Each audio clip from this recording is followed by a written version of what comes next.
السلام علیکم ورحمۃ اللہ وبرکاتہ۔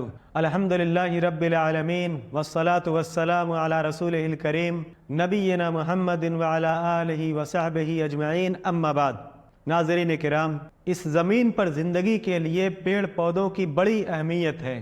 بہت سی سرکاری اور غیر سرکاری تنظیمیں اس جانب توجہ دیتی ہیں اور بہت سے لوگ ذاتی طور پر بھی پیڑ پودے لگانے کا اہتمام کرتے ہیں۔ یہ عمل ہر لحاظ سے قابل تعریف ہے اور قابل مبارکباد ہیں ایسے لوگ۔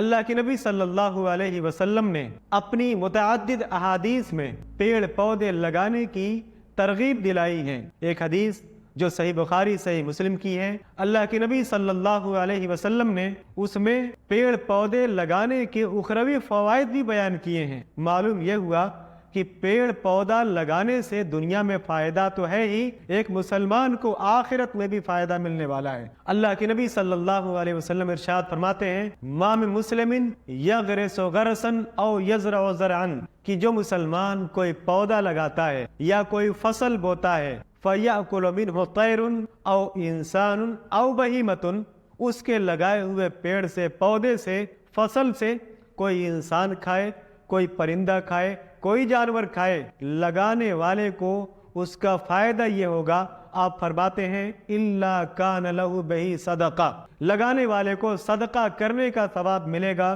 اور جب تک وہ چیز باقی رہے گی انسان، جانور، پرندے کھاتے رہیں گے، پیڑ پودے لگانے والے کو صدقہ کرنے کا ثواب بھی ملتا رہے گا۔